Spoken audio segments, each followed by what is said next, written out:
Tenemos video para ponchar previo a esto, así hacemos como una pequeña intro de lo que vamos a conversar hoy. Algo que es importante que lo empecemos a poner sobre la mesa también, a conversar. Pero venimos hablando del tema de la coqueta, ¿vieron? Que yo les decía, ¿cómo la...? Claro, que vos no la conocías hasta O sea, hace sí, no pero digo, cómo que decíamos creadora de contenidos, sí, influencer. Ella surge a raíz de un viral, ¿no? Del tema de los labios, cuando se inyecta, cuando en una entrevista creo que le hacen un stream, sí, habla, ella va con sus primas, creo. Y eran que le habían puesto...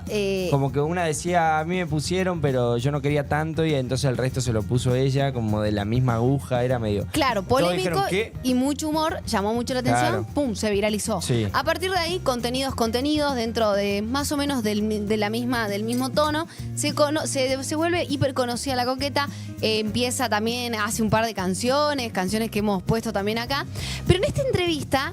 Es como que se muestra súper transparente, o sea, siempre lo ha sido, pero digo, acá muestra como otra parte de ella. Es una entrevista íntima en un cara a cara y quiero que escuchemos... Una entrevista donde el humor no es el mediador, digamos. No, exactamente. Y escuchemos un poco mientras que nos preparamos, mira. Unos primos que abusaron de mí y mi tío, ¿viste? La pasé mal, pero ahí estoy. Mi mamá me apoyó mucho. Que mi mamá se echa la culpa a ella a veces y ella no tiene la culpa. Y yo le conté como a los 13, 14 creo que mi mamá. No fue ella de chiquita. O sea, no le conté de chiquita, le conté de esa... ¿Y cuántos años tenías vos cuando te pasaron lo de los abusos? 9 y con mis primos a los 6. ¿Cómo fue cuando le contaste a tu mamá? ¿Qué fue lo que pasó? ¿Cómo reaccionó ella? Y mi mamá se rompió mucho, ¿viste? En ese momento mi mamá a veces no se levantaba de la cama, todo. Pero yo fui muy fuerte también, ¿viste? Me contaste que sufriste abusos intrafamiliares. No sé si sabías, pero son más comunes de lo que creemos. De hecho, la gran mayoría de los abusos se dan dentro de lo familiar. Sí. Y es muy difícil porque la persona no sabe si contarlo, porque no sabe si lo van a creer. Bueno, esto fue como una, digamos, una síntesis de una entrevista mucho más larga, donde eso, te cuenta la otra parte que no se ve tanto en redes, que quizás desde el humor... Sí, ayer veía también al pelado en Masterchef, sí, contando, que se animó a contar otras cosas. Increíble, sí. Eso a mí me re emocionó, nadie la vio venir. No. Le decían, no sé en qué momento está... deja de estar el personaje después de tantas personalidades, claro, y está hablando él y le decían eso, ¿no? Como, espero en este momento estar hablando con el pelado, le dicen, y no con los personajes. Y él en ese momento también se anima a contar que Masterchef había podido ser un vínculo un mediador y un disparador, sí, para revincularse con la comida, dado que había sufrido, que después en una entrevista más íntima también post programa, revela que tuvo siempre digamos una conducta, digamos, problemática con la comida, sí, desde diferentes lugares. Habló de bulimia, habló sí, aparte uno lo ve a él y no se lo imaginaba. También por lo que uno tiene relacionado, viste, el tema del físico y todo eso, que vos lo ves y no parece una persona que en algún momento haya sufrido de eso. Y menos después cuando lo ves siendo súper profesional con sus cosas, siendo actor, siendo cantante y haciendo tantas cosas, que tiene tantos talentos que uno no se lo esperaba, que él deje de lado de esa parte artística para contarlo, y nada más y nada menos en ese lugar, ¿no? Ahora, en este caso, precisamente, la coqueta también hace lo mismo. Dice, bueno, a mí me pasó esto. Habla de cómo ella desde casi siempre y desde muy chiquita se percibe mujer, todo lo que eso ha significado a lo largo de su vida, en el medio abusos por parte de familiares, de sus primos, bullying en la escuela, la escucha de su madre, un padre con un tanto ausente, la relación con su familia y la relación con ella misma, ¿no?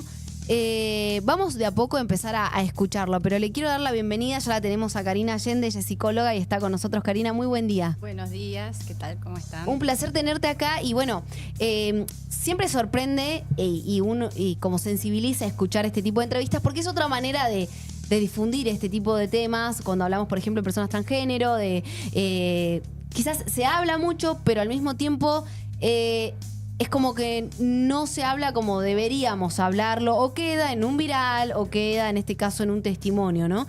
Y sobre todo, depende de dónde te pares. El otro día decíamos qué pasa en Salta puntualmente con estos temas, o qué tipo de concientización hay al respecto, porque visibilizarlos es una manera de sensibilizar también a muchos y que muchos también se animen a hablar, ¿no? ¿Cómo ves la realidad en relación a esto? Y las redes sociales, dato número.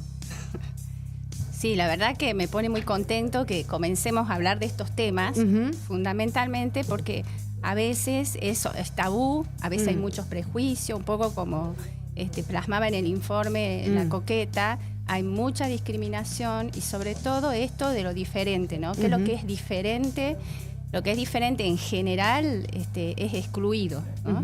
Entonces, dentro de lo que es la violencia de la estructura simbólica, digamos, que es a nivel social, que tiene que ver con todo lo que son los sistemas de creencias, ya sea culturales, ya sea de cada provincia, de cada sistema familiar, que después yo ya les voy a explicar por qué hablo también del tema del sistema familiar, que es súper importante más en situaciones, personas que atraviesan esta condición, ¿no?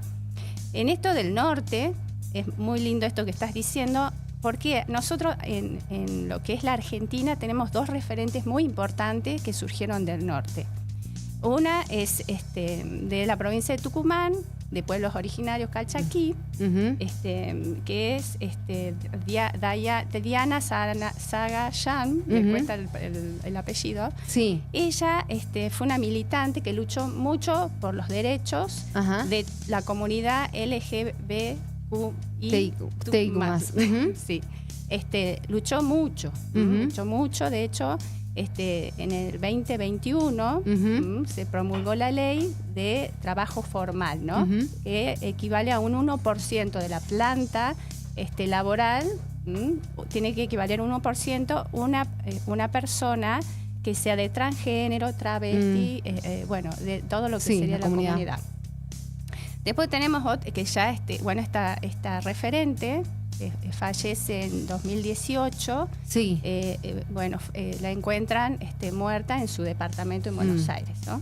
Eso también muestra toda la violencia que hay a lo diferente, ¿no? Y después hay otra referente que es Loana Berkins, que es salteña. Ella es salteña. También ella era travesti. Digo era porque también falleció víctima de una enfermedad. Entonces ella, su militancia y todo su movimiento fue dirigido hacia las personas trans, travestis, homosexuales, todo con el fin de que puedan tener trabajo, ¿no? Puedan adquirir un trabajo. La idea de ella era poder que las personas trans y travestis puedan tener un trabajo alejado de la calle y de la prostitución, ¿no? Que ella es la que impulsa esta ley laboral, ¿no? Es una de las referentes re importantes.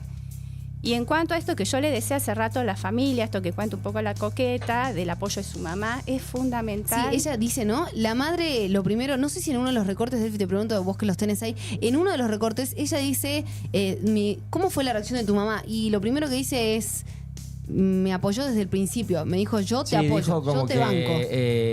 Aceptó eso. Lo único que más o menos le costaba era a veces el tema de la vestimenta y todo. Cuando ella empezaba a vestirse de esa manera, ahí sí, pero siempre fue apoyándola. Y de hecho también, si quieren ahí lo ponemos, pero también habló de la religión, habló de la relación con Dios y cómo eso fue como ese triángulo de hablar con su mamá en relación también a Dios, y dice, quizás yo también, dice, creo en Dios, quizás a Dios no le guste la periodista le dice, hay muchos dioses si se quiere, depende a qué Dios elijas interpretar. Y es un poco el diálogo que ella tuvo con su mamá, ¿no? En relación a la religión, o sea, de ciertas miradas, interpretaciones impuestas, ¿no? Autoimpuestas. ¿Quieren la escuchamos puntualmente ese pedacito? Mirá. Me acuerdo que a los 4 años le dije a mi mamá que quería ser mujer. Yo siento que nomás que estoy en un cuerpo equivocado. ¿Te costó mucho contarle a tu mamá esto? Si no tuviera a mi mamá, siento que no estaría acá. Tuve una infancia muy fuerte. Hubo unos primos que abusaron de mí. ¿Tuviste alguna vez miedo de que te maten? Mis compañeros me golpeaban, me pegaban. A veces cerraban la puerta del baño y me cagaban a palo y en el baño me pateaban en el piso. ¿Crees que todavía hay mucha discriminación para la gente trans? A veces la gente te ataca solamente por ser diferente. Eso, ¿no? Vos decías lo distinto, Karina, que es lo que ella dice acá precisamente, lo diferente, Pero fíjate vos, 4 años, ya que necesitaba decírselo a su mamá. Y eso me deja la impresión también en la entrevista, todo el tiempo como que lo supo hasta que se anima a empezar a expresarlo, ¿no? Y la liberación que siente ahí. A los 13 creo que dice que se lo dice definitivamente a su mamá, ¿o fue antes? No me acuerdo. Sí, es en la Sí, ¿no? adolescencia, es en la adolescencia. Pero desde o sea, tuvo 4 casi años 10 ya años, tiene conciencia. Yo me casi preguntaba, 10 años sabiendo qué es lo que Sabiendo. quería hacer y bueno, con esa incertidumbre si y decir o no. bancándose todo lo que bancó, digo, ¿cómo opera todo esto por dentro? No sé si te ha pasado en una consulta o en casos particulares. Sí. Bueno, esto es importante aclarar porque mucha gente no lo sabe y esto lo trato en el consultorio. Yo trabajo mucho con niños, soy especialista de hecho en niños, adolescentes, familias, adultos. Y esto, tuve una experiencia similar como relata acá la entrevistada, pero en esto, vuelvo al principio, lo más importante es saber que es trans, se nace trans, no es que se hace. Y mucho también escucho que dice, bueno, pero eligió. Y bueno, también esto, ¿no? De interrogarse, decir, y la verdad que sí eligió ser feliz, porque si no pasa esto, decir hasta los 13 años, yo hasta los 13 años tengo que esperar. Algunas personas, tengo pacientes que ya tienen 20, he tenido pacientes que son más grandes todavía y están todavía en esto, ¿cómo le digo a mi familia? Y fundamentalmente yo creo que el temor pasa por temor a perder el amor de la familia o también esto de la exclusión.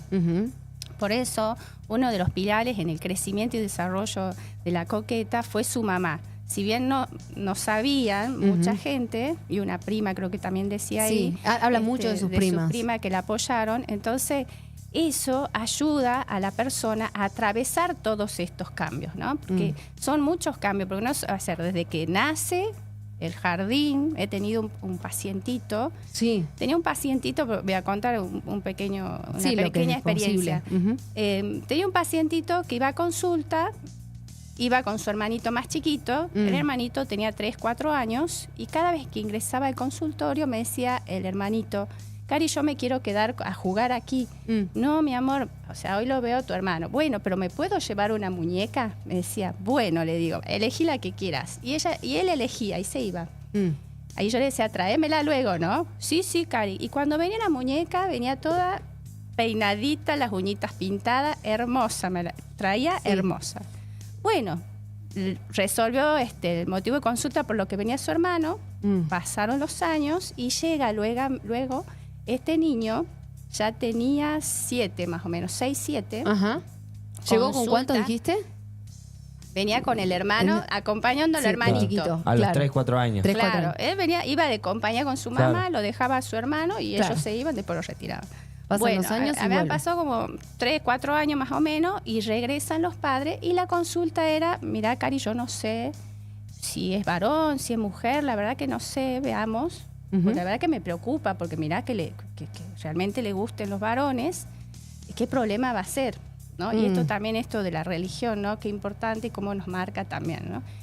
Bueno, lo empiezo a ver al nene, yo ya intuía, y también la hipótesis mía, que sí, que era transexual o homosexual.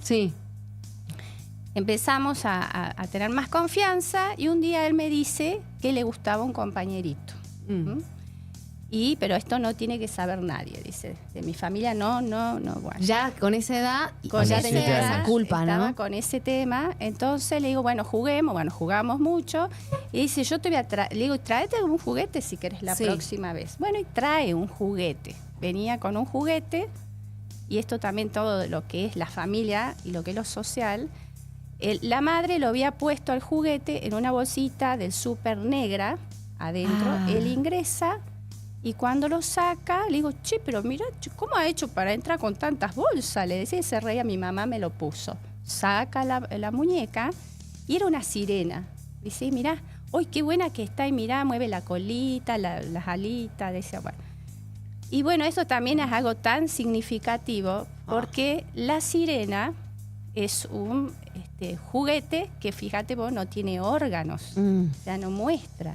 Entonces, como que toda esa transición, este niño, hasta que él después me cuenta, ¿no? Bien, todo bien. Bien, de trabajar con los padres. Ahora era las sesiones familiares, trabajar Ahí igual con el padre. esa forma de la madre de darle el juguete para que lo lleve en bolsa negra. Esa tan consciente de cálculo también, ¿no? Claro, igual es como un proceso. Yo calculo que la madre es como intentar esa aceptación también, ¿no? Porque ella no es que se lo prohibía el juguete, sino que se lo dejaba tener, pero no le gustaba que por ahí se vea que él llevaba eso. Por el riesgo a que lo estigmaticen, que lo dañen, porque ese juguete le había regalado del abuelo. Mirá qué lindo esto de los apoyos familiares. Bueno, el abuelo le había regalado. Entonces, cuando trabajo en la sesión familiar, abordamos este tema con el papá y la mamá. Bueno, ellos me cuentan ahí el tema del temor a que sea segregado, que lo lastimen. Claro. Y ahí es fundamental trabajar con la familia. Generar esta conciencia, esto de sacar esto que hablaba recién, que está tan impregnado la violencia simbólica con todo lo que nosotros venimos, con este bagaje de creencias y todo lo que hemos ido incorporando a nivel histórico, estamos hablando. Entonces, bueno, empezamos a trabajar con los padres y ellos decían, pero ¿cómo hago? ¿Pero será esta segura? O sea, también esto, ¿no? Claro. ¿Cómo hago? Y hago natural, o sea, que sea algo natural en la familia, aceptación, hablar libremente y no con títulos peyorativos o con cosas estigmatizantes, le digo. Pero ¿cómo? Me decía. Entonces yo le daba ejemplo de las palabras vulgares y populares con las cuales la sociedad a veces le designan al género, que son dañinos, ¿no? Bueno, la consulta quedó ahí, no se dio. Eso es todo un proceso, es muy difícil para la familia. Entonces, en estos espacios que está perfecto, digamos, que se pueda hablar, se pueda visibilizar, que se pueda saber que hay personas que yo a veces le digo a los papás cuando llegan, tengo también he tenido otros pacientes trans varón, y está en un proceso también, como le digo a mi familia, o sea, también es eso. Perdón, no, cariño, pero vos repetiste varias veces el cómo. ¿Cómo le digo a mi familia? Y el padre te diciendo, pero ¿cómo uso una palabra no estigmatizante? Pero ¿cómo? ¿Por cómo? Digo, claramente no sabemos nada en relación a cómo abordar esto, ni siquiera intuitivamente, porque digo, la asistencia psicológica desde el vamos te diría pedir ayuda, pero en la diaria, cuando decís, pero ¿cómo encaro un tema así? Ni siquiera intuitivamente sabemos hacerlo. Probablemente, como decías, es algo histórico, estamos chipeados de otra manera. Tenemos todo el derecho a poder aprender a hacerlo y a equivocarnos y a preguntar cómo. Lo principal está dándose, que es la pregunta. Pero no sabemos nada al respecto. O sea, esa es mi sensación de cómo encaro esto. Creo que hay un lado muy humano que quizás pueda ser lo más intuitivo de decir, siendo más empático, dejar de ver qué género sos, simplemente empatizamos, nos llamamos, no sé, soy amigo, soy pareja, lo que sea, soy familia, punto. O sea, siendo más humano sería la respuesta quizás. Pero cuando entra esta parte es como, ¿qué hago? No tengo idea. ¿Y qué se hace al respecto? Me preocupa que no sepamos nada. Mira, yo te cuento cómo trabajo mucho con la familia en esto. Yo lo hago cerrar los ojos y le digo, a ver, ¿qué es lo normal para vos? Bueno, varón con mujer, mujer con varón. Bien, ahora cerra los ojos, imagínate que eso está mal. Que lo que está bien es que vos te enamores, papá, de un hombre y que vos, mamá, te enamores de una mujer. A ver, ¿cómo se siente? Y es infeliz. No puedo porque, o sea, la sociedad dice que tiene que ser así. Entonces, partiendo de esto, desde el sentir, de ponerse en el lugar de otro. El cómo, respondiéndote a esto, generalmente las personas, las que han pasado por mi consultorio, algunas se animan a poder expresarlo con mucho trabajo personal. Otras a veces yo soy la mediadora. Entonces ellos quieren avisar. Entonces digo, bueno, si vos querés, cuando son más chicos o adolescentes, si vos querés, yo los llamo a los papás. Claro, todos los hablo yo, si querés, o si querés hacemos una sesión conjunta, familiar. Yo te acompaño en esto, vos estás acompañado, hablás. Entonces, bueno, ese es el cómo, a veces, ¿no? Ahora, los que no están en un espacio terapéutico, el grupo de amigos o el grupo de la comunidad también acompaña eso. Y los que no, bueno, a veces terminan quebrándose porque hay una alta tasa, más del 40%, de acuerdo a los que están en los relevamientos actuales. más del 40% de personas trans, travestis, transgénero, han pensado en quitarse la vida, ¿no? Han pensado en quitarse la vida, se han hecho daño a sí mismos. Entonces, bueno, es importante en esto también el grupo de apoyo, ¿no? Pues, si bien puede ser la familia, también puede ser el grupo de apoyo. Bueno, en este caso la coqueta tenía las primas, ¿no? Claro. Y ahora, esto que decías, generalmente hablar de transición de género, y hablamos mucho en niños o adolescentes, porque es lo que la coqueta como disparador marcaba desde los 4 años, lo sé, lo tengo re contra claro, pero tengo que hasta la adolescencia, que no es una edad para nada fácil, la adolescencia es una etapa súper compleja, se anima a expresarlo justo ahí, pero en el medio trae aparejado bullying, abusos. En tu experiencia, ¿suelen darse como este cruce de situaciones? Sí, he tenido este año un paciente en el cual él me cuenta, 13 años, 14 ya debe tener. Él me cuenta, ¿no? Esta experiencia en la escuela, súper conservador, el colegio, un colegio tradicional de acá de Salta. Y él me decía, yo la verdad que a mí me cuesta mucho hacerme amigos de mis compañeros, dice.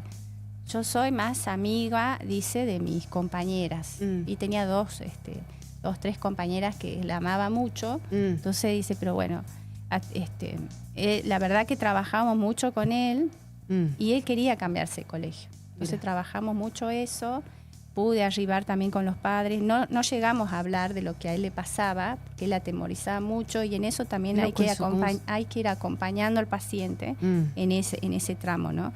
Además, los papás súper conservadores. Entonces, era todo ir paso a paso con esa familia, ¿no? En general, hay muchos casos, al menos de lo que a mí me ha tocado, han sido felices y más aún los que no concluyen el proceso. No concluyen porque es difícil, hay cierta resistencia, porque a veces pasa también que pueden aceptar,